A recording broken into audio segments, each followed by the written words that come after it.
বৰাৰ পোষ্ট শ্ৰী মাধৱ পুৰুষজনাই তেওঁৰ ৰমণীতময় ঘোষা শাস্ত্ৰত এটি বৰ ধুনীয়া কথা লিখিছে। কৈছে হৰিৰ গৃহৰ দ্বাৰে বেত্ৰৰ প্ৰহাৰ যোগ্য ব্ৰহ্মা ইন্দ্ৰ আদি দেৱজাত হেন হৰিৰ দ্বাৰে বেত্ৰৰ প্ৰহাৰ পাইব হওঁ আমি কন বৰাক। হৰিৰ গৃহ যিটো ব্ৰহ্মাকে আদি কৰি ইন্দ্ৰ আদি দেৱতাসকলে বেত্ৰৰ প্ৰহাৰ কৰাৰ যোগ্য নহয়। তেনেস্থলত আপোনালোকে আমাৰ দৰে অগ্নি চনত যিখিনি সন্মান প্ৰদান কৰিছে সেইখিনি ভাবোঁ আমাৰ কৌটি কৌটি জন্মৰ অনুভৱ নকৰণৰ নিষ্ঠ ফলস্বৰূপ। নিশ্চয় গাঁওবাসী ৰাইজৰ লগত আমাৰ চিনাকি বহুদিনৰ নহয়। আপোনালোকৰ ইয়াতে ৰূপহী আমাৰ যিখন হাইস্কুল য'ত আমাৰ নবীন ভাৰতীদেৱে শিক্ষকতা কৰে তাৰ খেলপথাৰত হোৱা ভাওনা প্ৰতিযোগিতাত আমি বিচাৰক হিচাপে আছিলোঁ। কিন্তু তাৰ বহুদিনৰ পূৰ্বেই আপোনালোকৰ এই গাঁওখনৰ সুসন্তান শৰৎদাক খুব ভালদৰে আমি চিনি পাওঁ। তেখেতো অসমীয়া ভাওনা সংস্কৃতিৰ এজন একান্ত সেৱক সাধক আৰু জাতিটোক জাতীয় জীৱনৰ সংগ্ৰামখনক সন্মুখৰ পৰা নেতৃত্ব দি আজিও অসমীয়া জাতিৰ পক্ষত জাতি মাতি ভেটিৰ পক্ষত গৈ থকা শৰৎদাৰ আমি অনুগামী, আমি কনিষ্ঠ ভাতৃ সদৃশ ভগৱন্তক প্ৰাৰ্থনা জনাইছোঁ। শৰৎদাক ভগৱন্তই ঐহিক আৰু পাৰত্ৰিক দুয়োটা সুখ প্ৰদান কৰক। আজিৰ এই পবিত্ৰ নামঘৰত আচলতে নামঘৰত উপবিষ্ট হৈ মই যিকোনো নামঘৰত বা যিকোনো ঠাইলৈ আজি ২৬ বছৰে ভাওনা কৰি আহিছোঁ। গৈ এটা কথাই লক্ষ্য কৰোঁ, প্ৰথম নামঘৰজনা আমি চাওঁ এই যে নামঘৰ ভাগীৰ যিটো ৰূপ, যি বাহ্যিক বা আভ্যন্তৰীণ ৰূপটোৱে সমাজখনক প্ৰতিফলিত কৰে। আমি সমাজখনৰ প্ৰতি ঘৰ মানুহক আমি চিনি নাপাওঁ, পোৱাটো সম্ভৱো নহয়।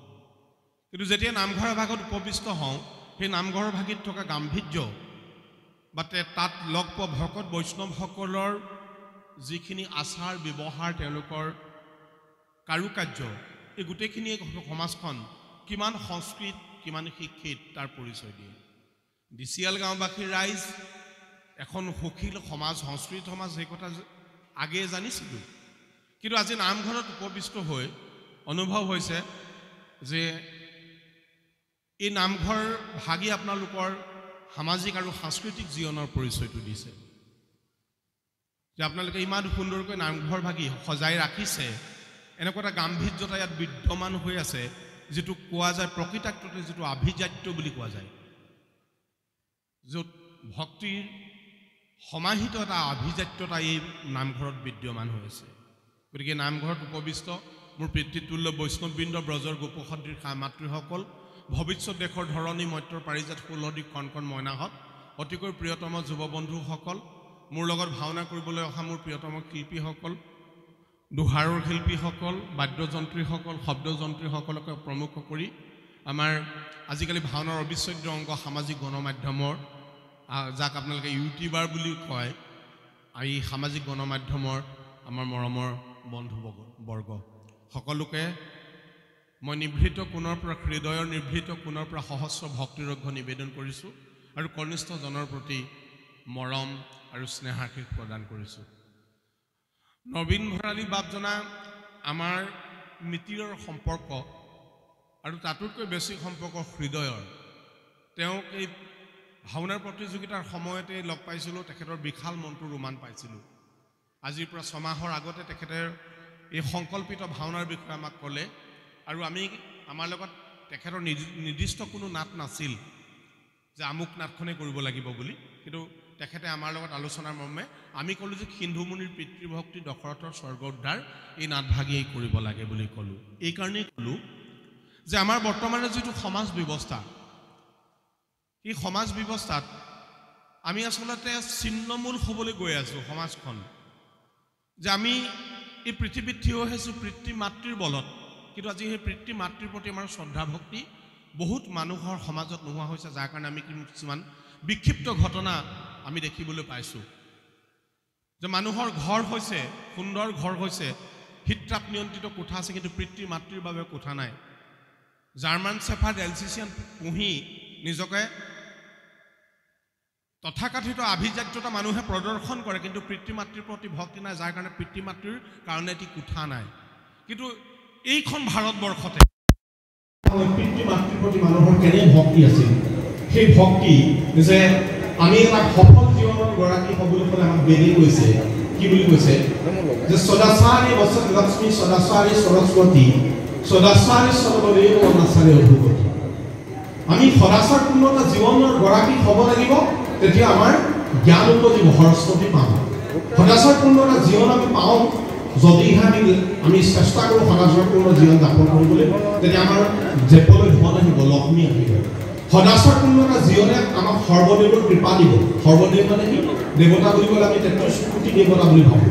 ৩৩ কোটি নহয়, ৩৩ কোটি দেৱতা, ৩৩জন দেৱতা প্ৰকৃতাৰ্থতে। ১২জন আদিত্য, 8জন বসু আৰু 13জন দেৱতা মিলি ৩৩ কোটি দেৱতা। আৰু এই ৩৩ কোটি দেৱতাৰ ওপৰত এজন দেৱতা আছে, সেয়া হৈছে পিতৃ আৰু মাতৃৰ যুগল মূৰ্তি। গতিকে আমি সদাচাৰপূৰ্ণ জীৱন যাপন যদি কৰিবলৈ হওঁ, তেনেহ'লে পিতৃ মাতৃ আমাৰ আৰ্থিক লাগিবই। কিন্তু পিতৃ মাতৃৰ প্ৰতি ভক্তি কমি গৈছে আমাৰ বৰ্তমানৰ এই ভোগবাদী সমাজ ব্যৱস্থাত।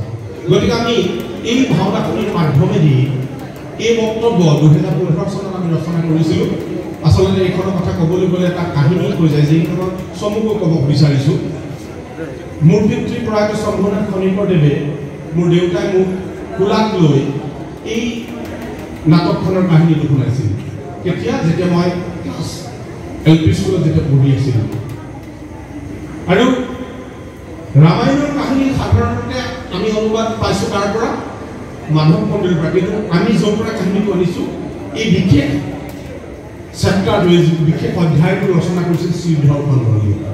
সুললিত কণ্ঠৰে, বিগলিত কণ্ঠৰে পিতৃয়ে গোৱা সেই কথা আমাৰ এতিয়াও মনত আছে। সেই কাহিনীটো দেখাৰ পাছত দেউতাই যেতিয়া আমাক বৰ্ণনা কৰিছিলে, সেই কাহিনীটো আমাৰ হৃদয়ত ৰৈ গৈছিল। কিন্তু যেতিয়া ভাওনাৰ লগত জড়িত হ'লোঁ, তেতিয়াই ভাবিলোঁ যে নাটকখন সমাজলৈ উলিয়াই দিব লাগিব, পিতৃ মাতৃৰ প্ৰতি ভক্তিটো মানুহক বুজাব লাগিব। এতিয়াও সুন্দৰিত হৈ কাণৰ দেউতাই কোৱা সেই সুমধুৰ প্ৰণীবোৰ আৰু লক্ষ্মণ ৰমাব বিষাদ কৰি মন্ত্ৰী বৈলনী যথাৱ দুভাগনী খাত ৰাজা চেতন লভিলা সজাত বহিয়া পটেশ্বৰী বুলিলা শুনা পূৰ্ব কথা মই সুমৰি নাপাইলো আৱেশে জানিলো মই প্ৰাণ হেৰুৱাইলো সম্পৰ্ক ফুলক তুলিলো পলাশ ফলকালে শূন্য দেখো ভৈলো হতাশ মতো বিঘা সবন্দে ভৈলো ৰাজক দিনক যে নিশা কালে গৈলো মাজক যুৱক কালত মোৰ নিদাৰু বুদ্ধি ৰাম শুনি সিংহ ব্যাঘ মাৰো শব্দ ভেদি বান মাৰাৰ সক্ষমতা নাছিল দশৰথৰ। কিন্তু মৃত্যু সজ্জাত পৰিত সেই কাহিনীক ৰোমন্থন কৰিছে। নিজৰ তিনি পত্নীক কৈছে যে মই মোৰ জীৱনৰ আজি যে অন্তিম দিন মই গম পাইছোঁ, ৰামচন্দ্ৰ বনলৈ যোৱা ৬ নম্বৰ দিনৰ কথা। তেওঁ ৰোমন্থন কৰিছে যে মই কেনেকৈ যুৱক কালত, মোৰ এটিও সন্তান হোৱা নাছিলে, ৩গৰাকী বিয়া কৰাৰ পাছতো গৈ মৃগালৈ গৈ কেনেকৈ মই হাতীয়ে পানী খাইছে বুলি ভাবি মই সেই সিন্ধুমুনি নামৰ ব্ৰাহ্মণজনক বধ কৰিছিলোঁ। সেই কথা ৰোমন্থন কৰিছে। আৰু এই নাটকখনৰ মাধ্যমেদি আমাক এটা কথা শিকাইছে যে আমি যিমানেই শক্তিৰ গৰাকী নহওঁ কিয়, সেই শক্তিক যে যদি আমি অপব্যৱহাৰ কৰোঁ, তেনেহ'লে সেই শক্তি আমাৰ বাবে দুৰ্ভাগ্য হৈ আহিব, যেনেকৈ দশৰথৰ জীৱনলৈ আহিব। যিখিনি অকণমান নাটকৰ কাহিনী কৈ আপোনালোকক আমনি কৰিব বিচাৰে, নাটকখন চাব। এই দলটিয়ে যেতিয়া আমাৰ ভাওনা কৰি আছে, তেওঁলোকে ইতিমধ্যে যথেষ্টবাৰ, মই সংখ্যাটো ক'ব নোৱাৰোঁ, যথেষ্টবাৰ ভাওনা প্ৰতিযোগিতাত প্ৰথমতে মোক ধৰি অনেক পুৰস্কাৰ লাভ কৰিছে। যিজনে দৰ্শকে আছে তেখেতক অনেকবাৰ শ্ৰেষ্ঠ অভিনেতা লাভ কৰিছে শ্ৰেষ্ঠ বায়নীয়া কলা শইকীয়া বহি আছে গায়ন পল্লৱ কলিতা বহি আছে অতি সুন্দৰ এখিনি আপোনালোকে ভাওনা দেখিবলৈ পাব বুলি আমাৰ অনুভৱ তথাপিতো অনিচ্ছাকৃতভাৱে যদি কিবাখিনি ভুল ভ্ৰান্তি ৰৈ যায় সেইখিনি আপোনালোকে আমাক ক্ষমাৰ দৃষ্টিৰে চাব বেছি কথা নকওঁ এই নবীন ভৰালী পৰিয়ালবৰ্গই যি মহৎ উদ্দেশ্যেৰে কৰ্মভাগী কৰিছে কৰ্মৰ সম্পূৰ্ণ ফলভাগী হওক ভগৱন্তই সেইখিনি কৃপা কৰক আৰু নিশ্চিতভাৱে কৰিব আজি পবিত্ৰ বুদ্ধ পূৰ্ণিমা আপোনালোক সকলো উপবিষ্ট হৈ এই ভাওনাভাগী চাই যি সপ্ত বৈকুণ্ঠৰ আপোনালোকে প্ৰতিষ্ঠা কৰিছে এই সপ্ত বৈকুণ্ঠত নিশ্চিতভাৱে ভগৱন্তে সেই কৃপা তেখেতসকলক দিব কিন্তু মই মাত্ৰ শিশুসকলক এটি কথা মই কৈ যাব খুজিছোঁ প্ৰায় অনুষ্ঠানত আজিকালি কওঁ বহুত মানে উঠি অহা যুৱকক দেখিছোঁ যে আমি জীৱনটোত আগবাঢ়িবলৈ হ'লে এজন বিদ্যাৰ্থী হ'বলৈ হ'লে আমি 5টা লক্ষণ সদায় ৰাখিব লাগিব সেয়া হৈছে কাক চেষ্টা বক ধ্যানম চান নিদ্ৰা তথৈ বৈষম অল্পহাৰী গৃহত্যাগী বিদ্যাৰ্থী পঞ্চলক্ষণ লক্ষণ অৰ্থাৎ কাউৰীৰ দৰে চেষ্টা বগলীৰ দৰে ধ্যান কুকুৰৰ দৰে নিদ্ৰা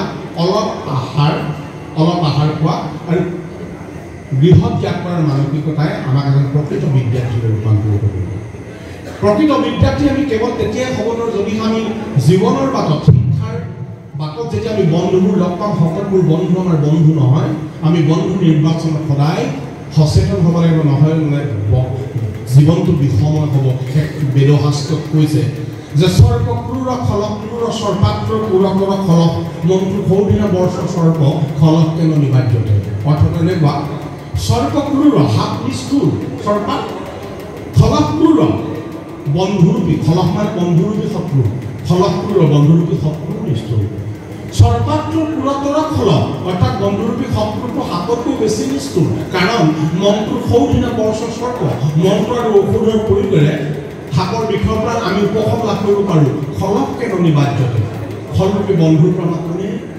নিবাৰণ কৰিব কোনে আমাক ৰক্ষা কৰিব গতিকে মই উঠি অহা যুৱচামক এইটোকে এটা অগ্ৰজ হিচাপে ক'লোঁ যে বিদ্যাৰ্থী পঞ্চলক্ষণ আৰু বন্ধু নিৰ্বাচনত সঠিক সচেতনতা প্ৰদৰ্শন কৰি ভগৱন্তৰ কৃপা আৰু পিতৃ মাতৃৰ আশীষ লৈ যিসকলে জীৱনৰ বাটত আগুৱাই যাব পিতৃ মাতৃৰ ভক্তি যাৰ হৃদয়ত থাকিব সৰ্বদেৱতাৰ কৃপা পাব ঈশ্বৰৰ কৃপা পাব সকলোৱে আগুৱাই যাব পাৰিব সকলোকে ভগৱন্তৰ কৃপা কৰক গৃহস্থক কৃপা কৰক সমস্ত জনক কৃপা কৰক এই ডিচিএল নামঘৰ এই বাকী ৰাইজ ডিচিএল গাঁৱৰ ৰাইজ যিভাগী নামঘৰৰ লগত সম্পৃক্ত হৈছে প্ৰতিজনৰ জীৱন কল্যাণ হওক সুখৰ হওক তাৰ কাৰণে উপনিষদৰ অতি শ্ৰেষ্ঠতম প্ৰাৰ্থনাৰে মোৰ দুআষাৰ সামৰিছোঁ সৰ্বে ভৱন্তু সুখী সকলো হৈ থাকক সৰ্বে সন্তু নিৰাময় সকলো নিৰোগী হৈ থাকক সৰ্বে ভদ্ৰাণী পশ্যন্তু মাকচ্ছিত দুখ ভাগৰ হবে সকলে ভগৱন্ত ঈশ্বৰৰ এনে কৃপা লাভ কৰক যাতে কেতিয়াও কোনেও কোনো দুখৰ সন্মুখীন নহওক